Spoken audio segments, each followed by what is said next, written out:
Before I start teaching tonight, I'd like to thank each and every one of you who responded to last week and to the last 2 weeks, actually, as we've talked about the 24th chapter of Matthew.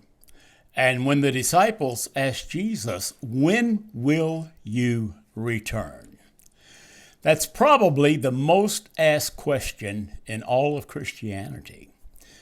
I've talked to people all over the world, and it seems like that the big question is, when will we see him again? And I want to talk about that tonight, but those of you that are watching this and you've watched the last 2 weeks, I'm going to lay the timeline that was given to me in a spiritual, angelic meeting. Now, some of you may not believe this, and some of you may not go with it, but that's your prerogative.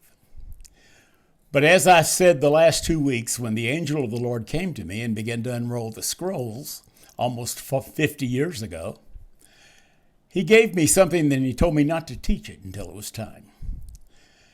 And I think it's very much what happened on the mountain with Jesus and his disciples. When they knew he had to go away, but they said, "When will we see you return?" And he started out by saying this: "Take heed that no man deceive you. For many shall come in my name, saying, I am Christ. And you shall hear of wars and rumors of wars, and you shall see that be not troubled, for all these things must come to pass." Now, that's the one thing that a lot of Christians do not like. They don't like that particular verse in Matthew 24:6. These things must come to pass. That means you can't get around it. You can't pray that it be held back. I've known people that told me over the years that they are praying that Christ would not allow this to happen, that some things would be changed, so that the scripture would be altered, so that the church would not see certain things before the coming of the Lord. But it said these things must come to pass. And as we read down, we see that there will be nations rise against nations, kingdom against kingdom, famines, pestilence, earthquake in diverse places. And this is what he said: all of these are the beginning of the day of sorrows. Now, I want to talk to you about this timeline. I want to talk to you about what God is doing. And I want to talk to you about how it fits into where we are. A lot of people can preach on prophecy, and they can preach on current events, and they can preach on, things that they feel and hear, but you have to put them together. Jesus said, "This is the days of the beginning of sorrow. They shall deliver you up to be afflicted. They shall kill you. You shall be hated in all nations for my name's sake. Then shall many be offended and betray one another and shall hate one another." And in the midst of all of this confusion, in the church now, he's not talking about the world. In the church, there will be false prophets that will rise up and deceive many, and because iniquity doth abound, the love of many will wax cold. People get a little bit upset with old-fashioned preachers when they preach against sin. But what they're trying to do is not divide the church, but unify it. Because the Bible said, when iniquity doth abound, the love of many will wax cold. You don't lose people when you're having a revival. You lose people when you're in neutral, coasting downhill.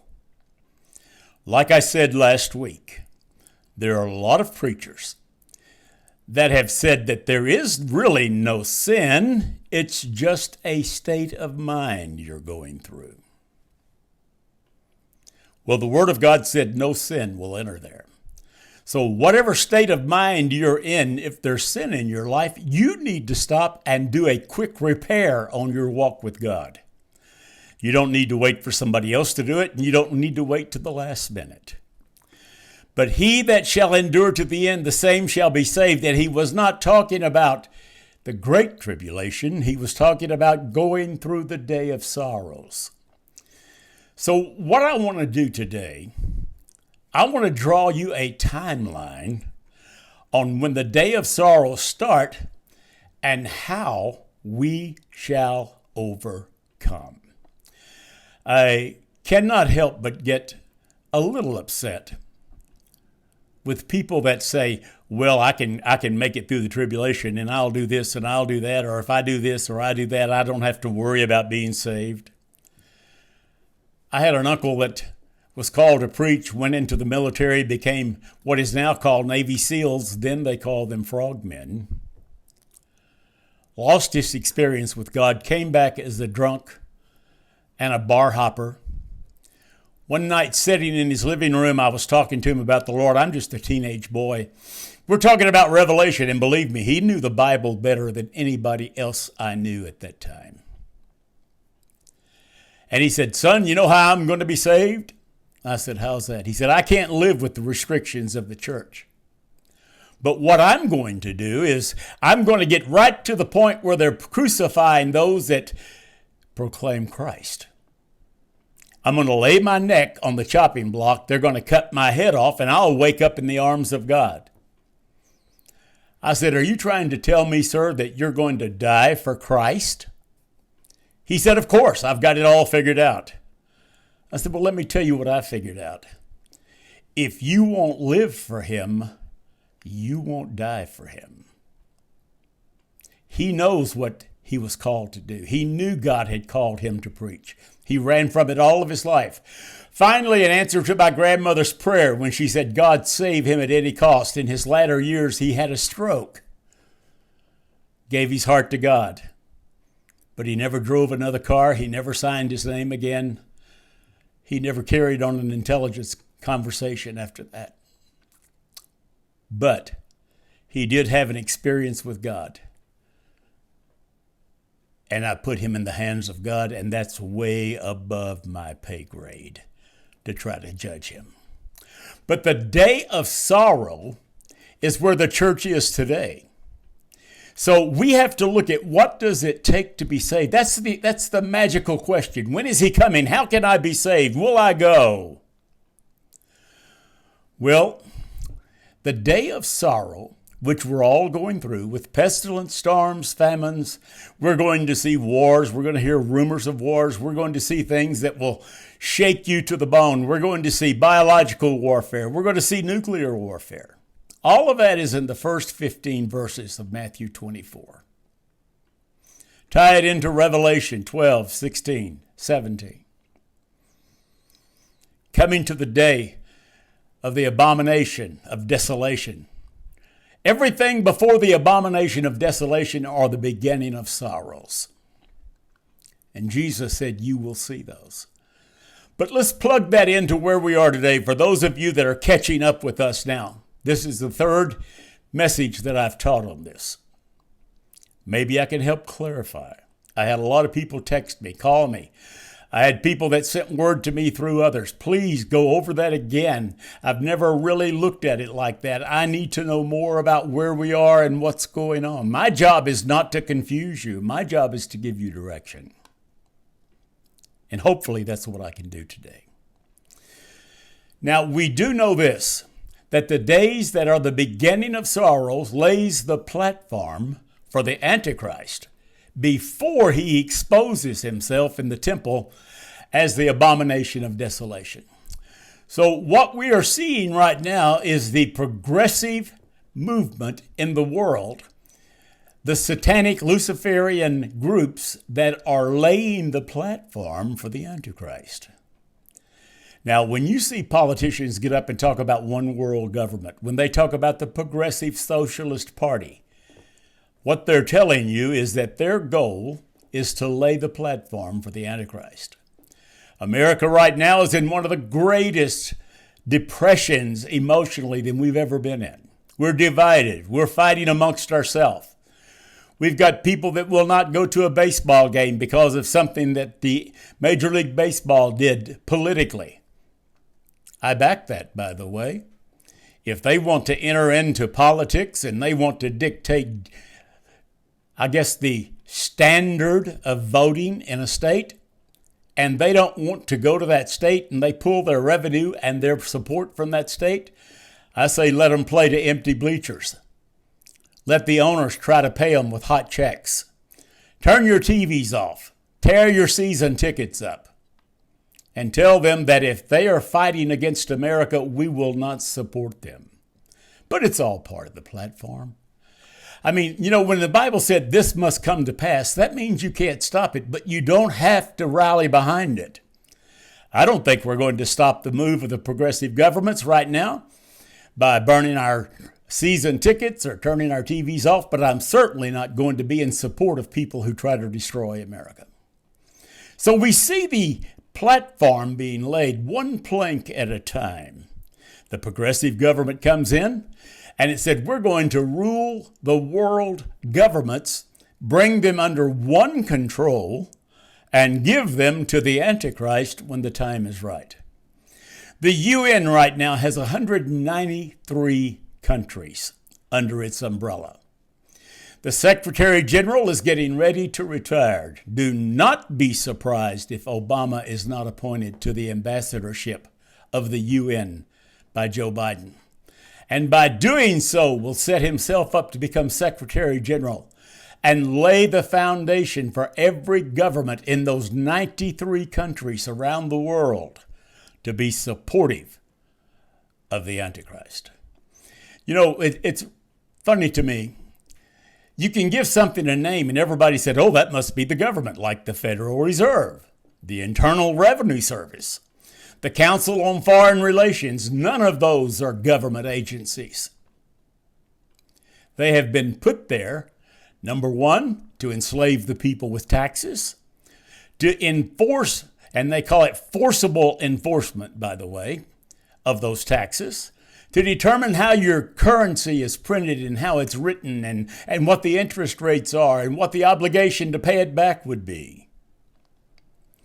And then you have the Council on Foreign Relations, which is just another way of saying the extended arm of the most powerful men in the world who are deciding your future and your children's future and your grandchildren's future right now. They are devious. They are liars. Joe Biden was on that board of directors. Bill Gates is on that. Dick Cheney is on that. Colin Powell was on that. Alan Greenspan was on that. Go down the list and you'll find the men that sit on the council or on the directorship of the Council of Foreign Relations are men who have played a prominent part in you and what you're doing right now and your future. And the whole time plotting against America. Why are they doing that? Because right now we are in the middle of a turmoil. A civil war is brewing. On the horizon, I see danger. I see fighting. Why is that? Because there are forces that are dividing our country with billions of dollars worth of propaganda. And the American public's eating it up like candy because they are too lazy to do their own homework.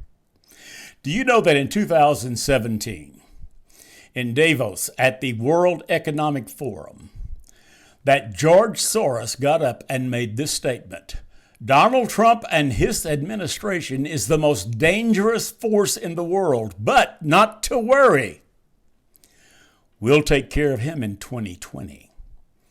Now, we're all talking about whether Lynn Woods has got the goods on this fraudulent election, whether it's Sidney Powell, whether it's Lindell and the Pella guy, whether they all have the right information to take to the Supreme Court and whether the Supreme Court's going to hear it or not. I don't know. But I do know this. All of this was planned back when Hillary was running for president, and they really thought she was going to get it. The world was shocked when Donald Trump won that. Now, whether you be Republican or Democrat, whether you be liberal or conservative or libertarian, it really doesn't matter. The first thing you have to be is Christian, and the second thing you have to be is American. And in all of that, you have to be honest. I have very good friends of mine that are Democrats that are ashamed of the way that they blatantly stole this election. But you see, George Soros told him, I'm going to do it. I'll make it work. I will take care of Donald Trump in 2020. Go back and watch his speech in 2017 in Davos at the World Economic Forum and see what he said. This is not a joke, my friend. That is a plank being laid in the platform for the Antichrist to do away with the only and the last country that is a bastion of hope for freedom. They will try to rule the governments. They will try to rule the currency. In the worldwide currency exchange right now, the World Bank is contemplating how to set up the quantum financial system. I am told by bankers, friends of mine, that deal in billions of dollars, that the world economic condition at best is teetering because fiat currencies are falling by the wayside. The Italian government folded. The British pound is wavering. We can see that in some countries in South America, their currency is falling apart. How is the World Bank going to deal with this? How many of you even know what the World Bank is? The World Bank has used the U.S. dollar ever since World War II to stabilize the economy of the world. And here's how they did it. I had rubles, and I want to buy yen. I have to go to the World Bank and change my rubles for dollars and then take my dollars and buy yen. That stabilized the economy around the world based on the strength and the gross national product of the United States of America. But things are changing now. You know, whenever we were going into war in the Middle East, people kept thinking it's for this, it's for that. I'm going to tell you what it is. There are countries in the Middle East that quit taking U.S. dollars for oil. That's why Trump wanted us to be energy independent. I cannot understand, I cannot fathom how Biden is coming up with some of the things that he's doing. Shutting down pipelines, putting almost 100,000 people out of work, making us dependent on our enemies again for fuel and energy. But the dollar right now is going through what everyone is calling a great reset. The World Bank has decided not to use the dollar as the criteria anymore, but to go back on an international gold standard, worldwide gold standard based on digital coins and digital wallets. And they will do this by putting gold bullion in bullion banks around the world that were normally controlled by central banks. And they will determine what the cryptocurrency or digital currency is going to be valued at by the price of gold that they hold. And each crypto coin that is produced on a computer and put in your bank for the IOU the government is going to issue you as they take away all your cash and 401k will have the serial number of a gold bullion somewhere in a bullion bank. Now, I'm sorry, my friend. To me, that's more smoke and mirrors. I will tell you this. President or Administrator Biden signed a bill 2 weeks ago that allows the banks to confiscate your cash and your 401ks and issue an IOU in digital currency to your account.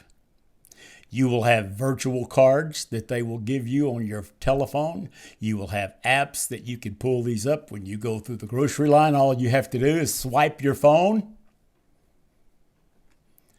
But they will know where every dime is, every penny you spend, where it goes, how it's spent, how much you give to your church. Oh, yeah. How much you put in your trust. How much you put back for you and your family in hard times. They will have a record of every penny.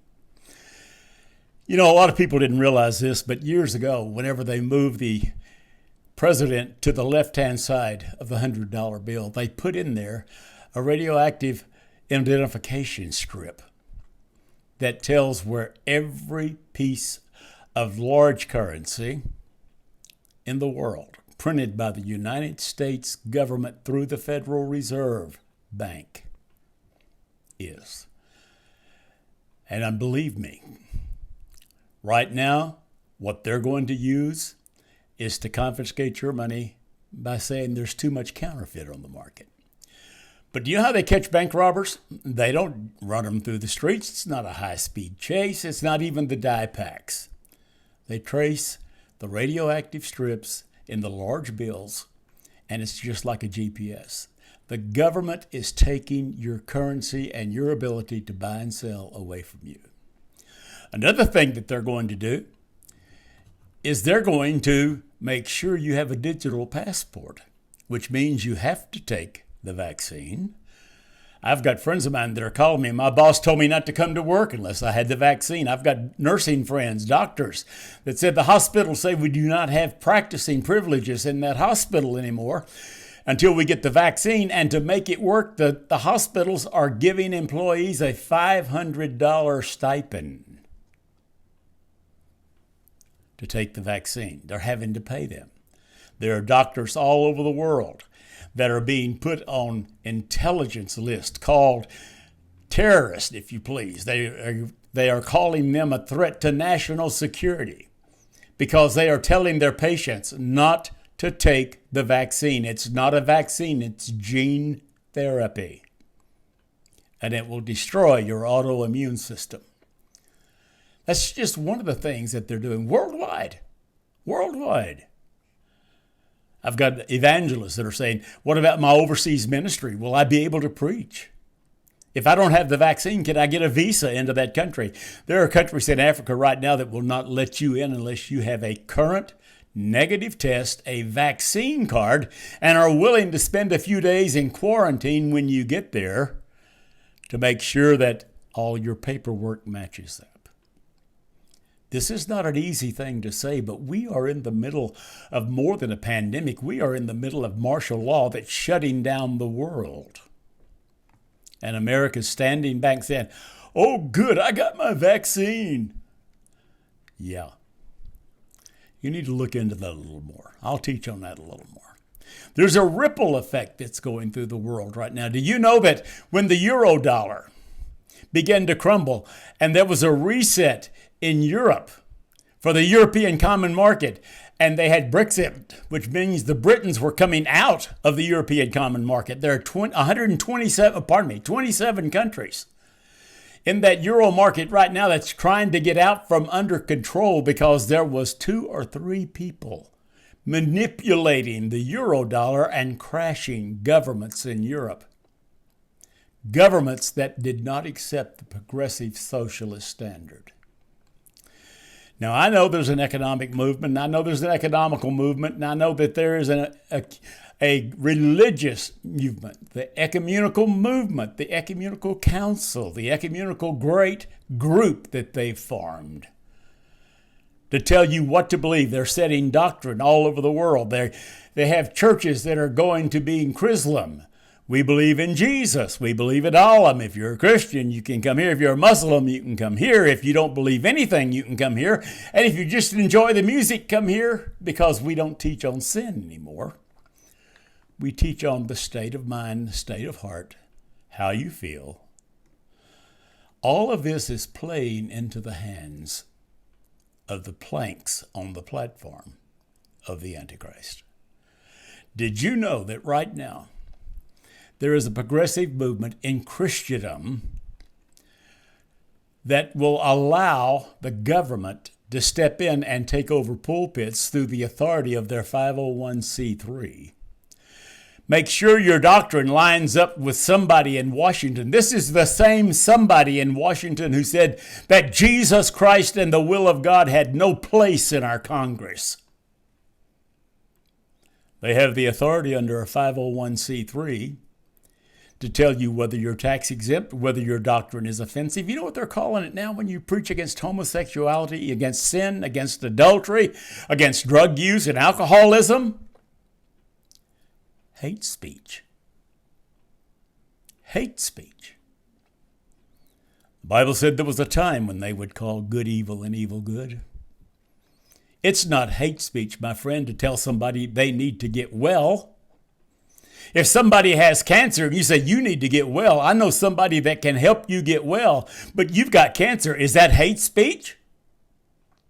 If you tell someone they have sin in their life and they can't go to heaven with sin in their life, but I can help you find a way to get rid of the sin. Is that hate speech? According to the government, it is.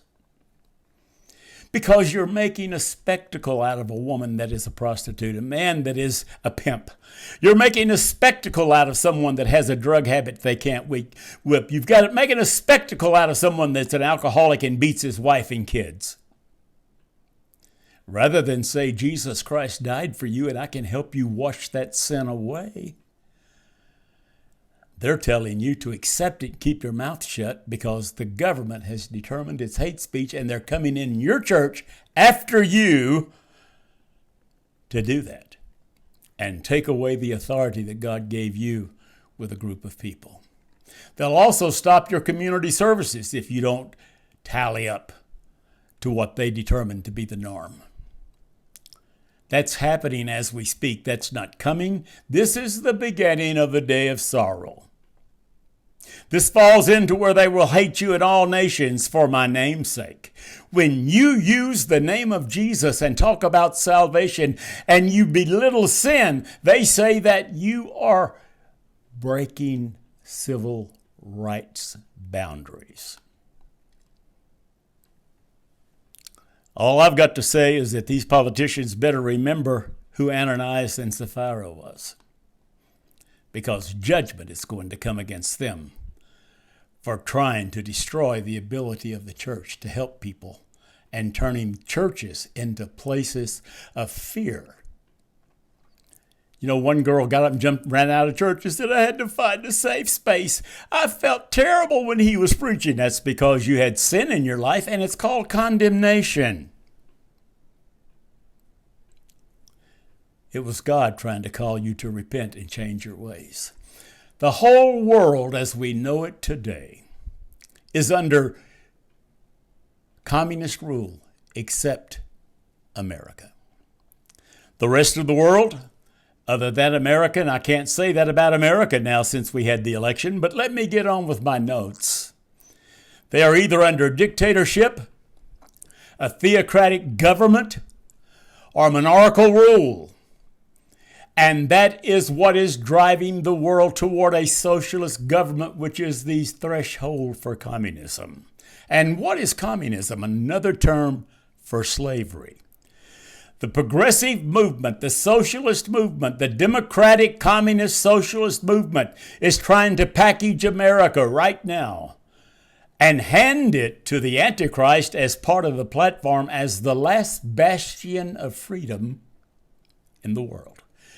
As I said last week, nobody's jumping walls to get into Russia. Nobody's swimming 90 miles of open sea to try to get into China.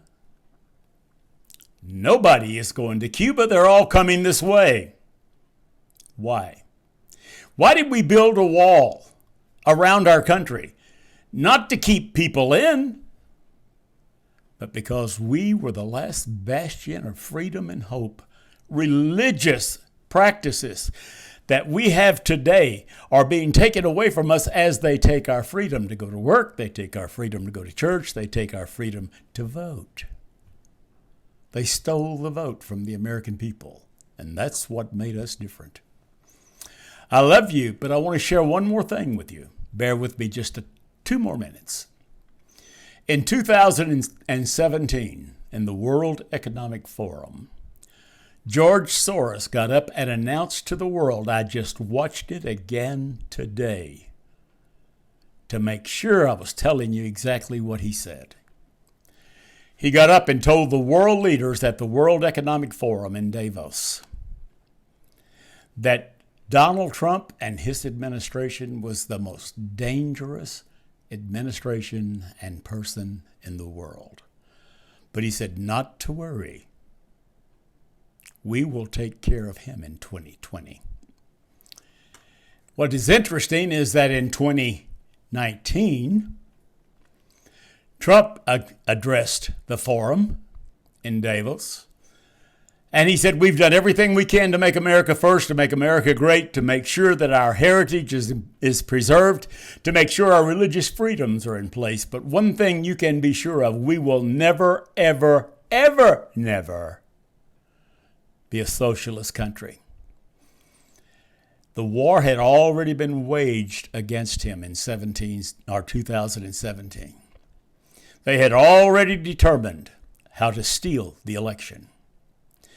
Chuck Schumer got up in the middle of the last hearing in the Senate and looked at McConnell and said, "You better be careful what you say because the roles will be reversed and I will be in charge."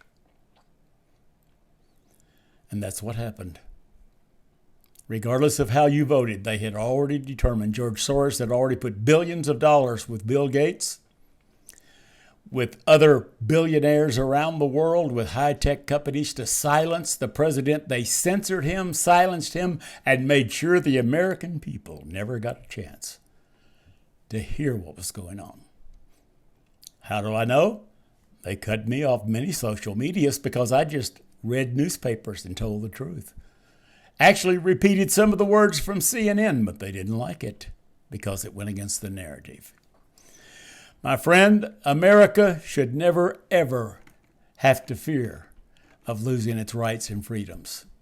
But I will tell you this, the battle for America is going on right now. We are fighting not to stop prophecy. We're not fighting for America's freedoms to change the Word of God.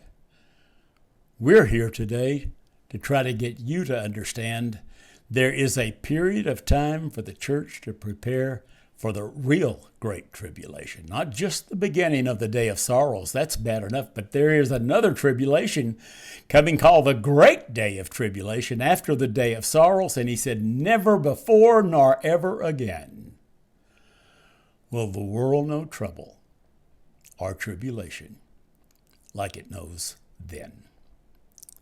I'm going to end right here. I'll pick it up next week.